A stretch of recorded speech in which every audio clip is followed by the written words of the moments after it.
ଚାଣକ୍ୟ ବାବୁ ସେ ଅମନ ଦାସ ଆଇପିଏସ୍ ପାଇଲା କେମିତି? ଆରେ ମୁଁ ବି ଏକ୍ଜାକ୍ଟ ସେଇ କଥା ଭାବୁଛି। ଅମର ଦାସ ପାଇଁ ସବୁ ରାସ୍ତା ବନ୍ଦ ଥିଲେ ବି ସେ ଦିଲ୍ଲୀ ଗଲା କେମିତି, ଆଇପିଏସ୍ ଏକ୍ଜାମ ଦେଲା କେମିତି? ସେ ଅମର ଯଦି ମତେ ପାଇବ ନା ତାହେଲେ ସେ ମତେ ଗୋଡ଼ାଇକି ହାଣିବ। ଏ ଚାଣକ୍ୟ ବାବୁ ମୋ ମୁଣ୍ଡରେ କିଛି ପଶୁନି। ଚାଣକ୍ୟ ବାବୁ ମତେ ଗୋଟେ କିଛି ବୁଦ୍ଧିବାଟ ଦେଖାଅ। ମୋ ଚାଣକ୍ୟ ଜାଣିଛି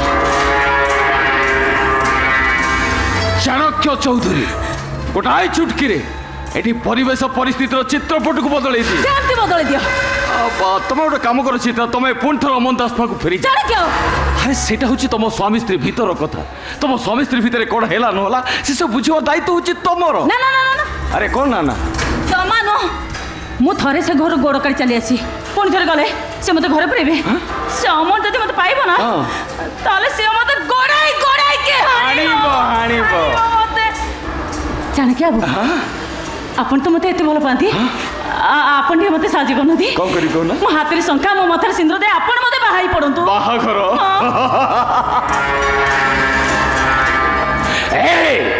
ସକାଳ ସକାଳ ମୋ ମୁଣ୍ଡଟା ଖରା ନ କରି ତୋ ବାଟେ ତୁ ଚାଲି ଯା କହୁଛୁ। ତମ ମନରେ ଯଦି ଏତେ କଥା ଥିଲା ତାହେଲେ ମୋ ସ୍ୱାମୀ ଠାରୁ ମତେ ଅଲଗା କରୁଥିଲ କାହିଁକି? ଓଇ ହୋଟେଲକୁ ନେଇ ମୋ ସହିତ ଶାରୀରିକ ସମ୍ପର୍କ ରଖୁଥିଲ କାହିଁକି? ଆରେ ବାବା ମୁଁ ମାନୁଛି, ମୁଁ ତମକୁ ଓଏ ନେଇଛି, ହୋଟେଲ ନେଇଛି, ତମ ସହିତ ସେକ୍ସ କରିଛି, ଏକ୍ସେଟ୍ରା ଏକ୍ସେଟ୍ରା ସବୁ କିଛି କରିଛି, କିନ୍ତୁ ତା ବିନିମୟରେ ମୁଁ ତମକୁ ମୁଠା ମୁଠା ଟଙ୍କା ଦେଇଛି। ଏବେ ଟଙ୍କା ନାହିଁ କି ପ୍ରେମ ନାହିଁ, ତୋ ବାଟେ ତୁ ଚାଲି ଯା କହୁଛୁ। ଚାଣକ୍ୟ ବାବୁ ହେଇଗଲା, ଏତେ ବଡ଼ ପାଟିରେ କହିବାର ନଥିଲା। ଆଇ ଏମ୍ ସରି ଚାଣକ୍ୟ ବାବୁ, ଭୁଲ ହେଇଯାଇଛି। କେବେ କହିବିନି। ଆଚ୍ଛା ପ୍ଲିଜ୍ ଏତିକି ସାହାଯ୍ୟ କର। କୁହ। ମୋ ହାତରେ ଶଙ୍ଖା ମୋ ମଥାରେ ସିନ୍ଦୁର ଦେଇ ଆପଣ ମତେ ବାହା ହେଇ ପଡ଼। ଓ ବାହାଘର? ହଁ ତମେ ଗୋଟେ କାମ କର ଚିତ୍ରା, ତମେ ମୋ ସାନ ଭାଇ ଚଣ୍ଡୀ ପ୍ରସାଦକୁ ବାହା ହେଇଯା। ଛି ଛି ଛି କଣ ପାଟିରେ ଲେଖି ଲେଖିବେ? ଭାଇ ଏମିତି ଗୋଟେ HIV ଭାଇରସକୁ ମୁଁ ବାହାବି? ଛି ଛି ଛି ଛି ଛି ୟାକୁ ଛୁଇଁଲା ମଣିଷ ମରିଯିବ ଭାଇ। ଏମାନେ କାହାର ସ୍ତ୍ରୀ ହେବାକୁ ଅଯୋଗ୍ୟ, ୟାଙ୍କର ସ୍ୱାମୀ ସଂସାର ଅପେକ୍ଷା ହୋୟୋ ହୋଟେଲ ଅଧିକା ପସନ୍ଦ କରନ୍ତି ଏମାନେ। ଏଇଟା ପରା ଭାଇ ଗୋଟେ ଦେହ ଯିବି। ମାଲୋ କି ରାଗ ବେ ଭାଇ, ଏଇଟାକୁ ଜଲ୍ଦି ଆମ ଘରୁ ବାହାର କରିଦେଇ ଆମ ଘରେ ଗଙ୍ଗା ପାଣି ଛିଞ୍ଚି। ଏଇଟା ଯଦି ଆମ ଘରେ ବେଶୀ ଟାଇମ୍ ରହିଲା ଗଲା ଆଉ, ଆମ ଘରଟାକୁ ଫୁଲ ଆବର୍ଜନାରେ ଭର୍ତ୍ତି କରିଦବ ଭାଇ।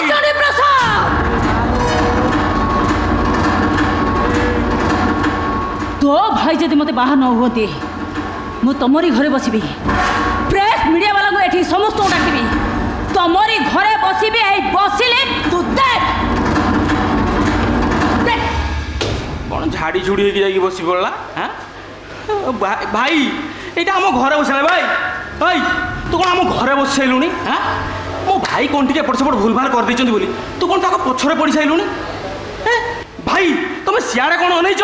ଇଏ ଆମ ଘରେ ବସି ସାରିଲାଣି। ତୁ ଟିକେ ରହିଯା, ବିଚାରଟା ଘର ଛାଡ଼ିକି ଆସିଛି, ଯିବ କୁଆଡ଼େ? ତାମାନେ ଭାଇ ତମେ ଶେଷରେ ଏଇଟାକୁ ବାହା ହେଇଯିବି? हे प्रभु, हे हरि राम कृष्ण जगन्नाथ प्रेमानंद, ये क्या हुआ? କ'ଣ କଲେ ଚାଣକ୍ୟ? ତମେ ମତେ ସତରେ ବାହା ହବ? ମୋ ହାତରେ ଶଙ୍ଖା ପିନ୍ଧିବ, ମୋ ମଥାରେ ସିନ୍ଦୁର ପିନ୍ଧିବ? ନିଶ୍ଚୟ ନିଶ୍ଚୟ। ତାହେଲେ ଏମିତି ଅଭିନୟ କାହିଁ କରୁଥିଲ? ମୁଁ ଦେଖୁଥିଲି ମୋ ଚିତ୍ର ଡାର୍ଲିଂର ରିଆକ୍ସନ୍। ମୁଁ ଆଜି ବହୁତ ଖୁସି, ସତରେ ମୁଁ ଆଜି ବହୁତ ଖୁସି। ମୋ ହାତରେ ଶଙ୍ଖା ପିନ୍ଧିବ, ମୋ ମଥାରେ ସିନ୍ଦୁର ପିନ୍ଧିବ, ତମେ ମତେ ବାହା ହେଇଯିବ। ଆବେ ଏ ଚଣ୍ଡୀ ପ୍ରସାଦ, ହଁ ଭାଇ ଆଜି ହଉଛି ମୋ ଚିତ୍ର ବାହାଘର। ଏ ଖୁସିରେ ସେ ଡାଇଲଗଟାକୁ ଆଉ ଥରେ ଟିକେ ମାଇଲୁ। हे प्रभु, हे हरि राम कृष्ण जगन्नाथ प्रेमानंद, ये क्या हुआ? ତାହେଲେ ହାତରେ ଶଙ୍ଖା ମତରେ ସିନ୍ଦୁର ପିନ୍ଧାଉ ଜଲ୍ଦି। ଆଚ୍ଛା ଭୋଜି ଭାତ ଦବା ନା ନାଇଁ? ନା ନା ନା ନାଇଁ ଭୋଜି ଭାତ ଦବା ତମ ପାଇଁ କିନ୍ତୁ ମୁଁ ସ୍ପେଶାଲ ଆଇଟମ କରିଛି। କ'ଣ? ଏଇ ଯେମିତି ଡାଲମା ଆଉ କେହି ଖାଉନାହାନ୍ତି? ଦହି ବାଇଗଣ ସଲାଟ ଆଉ ରାଇତା ତା ବୋଉ ଖାଇତା ତୋରି ବୋଉ ଖାଇତା।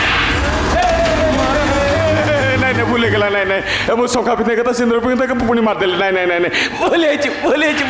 ନାଇଁ ଆଉ ମାରିବିନି। ଶଙ୍ଖା ପିନ୍ଧେବି ସିନ୍ଦୁର ପିନ୍ଧେବି ଶଙ୍ଖା ପିନ୍ଧେବି। ଡାଲମା ଖା।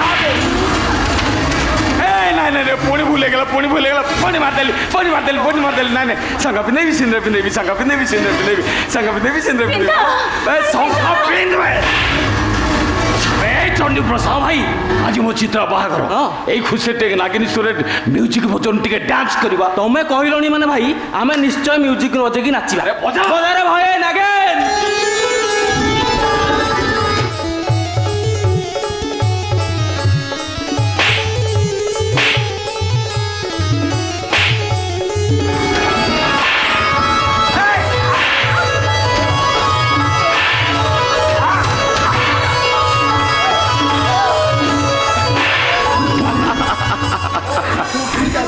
ଶଙ୍ଖା ପିନ୍ଧିବ ସିନ୍ଦୁର ପିନ୍ଧିବ ଏଇ ତା ବାପା ଆଇଲେ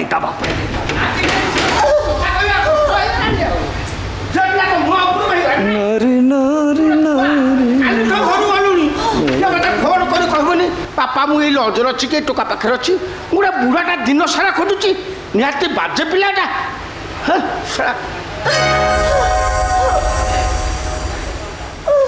ଏଇଟା ତ ମୋରି ଛୁଆ ତମରି ଛୁଆ ପରିଷ୍କାର ହଁ କ'ଣ ଏମିତି ଗଡୁଛି କ'ଣ ଗିଳି ଦେଇଛି ନା କ'ଣ ଅଜଗର ସାପ ଭଳିଆ ମୋଟି ମାଟି ନା ସେ କଥା କ'ଣ କି ଜାପାନି ହବ ସେଦିନ ମୁଁ ତମ ପାଇଁ ମିଠା ନଥିଲି ଭାରି ମନ ଦୁଃଖ କରି କହିଲି ଭାରି କଷ୍ଟ ହେଲା ତେଣୁ ସେଦିନ ମିଠା ଆଉ ଆଜିର ମିଠା ମିଶେଇକି ଗୋଟେ ବଡ଼ ପେଟି ହବ ମିଠା ମାନେ ତମ ପାଇଁ ଆଉ ତା ପାଇଁ 2 ଜଣ ପାଇଁ ଆଣିଥିଲି କାଇ କିରେ ମୁଁ ମନା କରୁଛି ସବୁ ଯାକ ତୁ ଖା ନା ସବୁ ଯାକ ତୋ ବାପା ପାଇଁ ଟିକେ ରଖେ ସବୁ ଯାକ ଖାଇଦେଲା ପେଟ ମୁଡ଼ି ହେଇକି ପଡ଼ିଛି ଆଣ୍ଟି ଛୁଆ ଚିହ୍ନିଛୁ ନା ମଜା ସେଟାକୁ ଛୁଆ ମା ଭଳିଆ ଲୋଭ କରିକି କୁଣ୍ଡେ ଗିଳିବ ମା ତ ଖାଇ ମଲା ତୁ ସେଠି ଖାଇ ମରିବୁ ନିହାତି ବାଜେ ପିଲାଟା ବାବା ମିଠା ଆଉ ରଖିଲେ ଗୋଟିଏ ଦିଟା ରଖିଛୁ ମୋ ପାଖରେ ଅଛି ହଁ ସିଏ ରଖିଛୁ ମୁଁ ରଖିଛି ହଁ ଦି ଭାଇ ବଡ଼ ଆଙ୍କର ତା ଭିତରେ ମୁଁ ଗଳେଇ ଦେବି ବଡ଼ ଆପ ପାଟିଟା ଚିରି ଦେବି ନା ଆଉ ଟିକେ ଆଙ୍କର ବଡ଼ ରସଗୋଲା ଆଉ ଟିକେ ମୋ ପାଖରେ ଅଛି ରସଗୋଲା ନେ ରସଗୋଲା ଆଣ୍ଟି ଛୁଆ କ'ଣ ଆଉ ତୋ ବାପା ମାଛ ଥିଲା ବୋପା ମା ଥିଲେ ତମେ ଦିଟା ଏମିତି ହେଇଥାନ୍ତ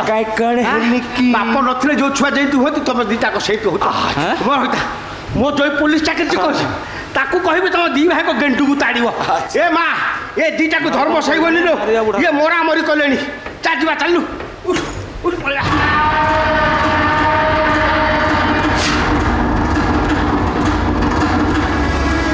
ରୁହ ବାପା ମୁଁ IPS ସମନ ଦାସଙ୍କ ସ୍ତ୍ରୀ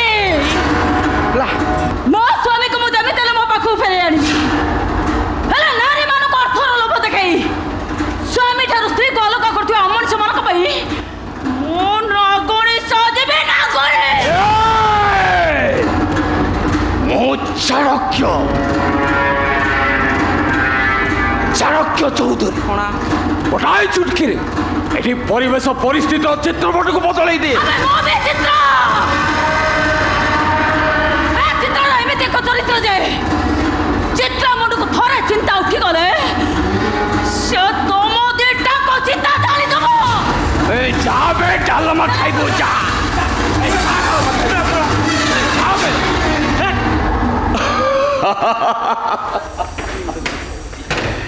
ଏଠି ଧର୍ମ କହିଲେ ମତେ ବୁଝାଏ ଅଧର୍ମ ବି କହିଲେ ମତେ ବୁଝାଏ ଆଉ ମୋ ରାସ୍ତାରେ ଯେ କଣ୍ଟା ହେଇ ଛିଡ଼ା ହୁଏ ଏମିତି ତା ପ୍ରତିଫଳ ସେ ଭାଇ ସବୁ ହେଲା ଯେ ଅର୍ପିତା ସହିତ ମୋ ମ୍ୟାରେଜଟା କେବେ ହେବ ହବ କାହିଁକି ବ୍ୟସ୍ତ ହଉଛୁ ପ୍ରଥମେ ଆମକୁ ସେ ଅର୍ପିତାର ଛୁଆଟାକୁ ଫିନିଶ୍ କରିବାକୁ ପଡ଼ିବ ଆଉ ତାପରେ ଅର୍ପିତା କେବଳ ଏ ଚଣ୍ଡୀ ପ୍ରସାଦର ଭାଇ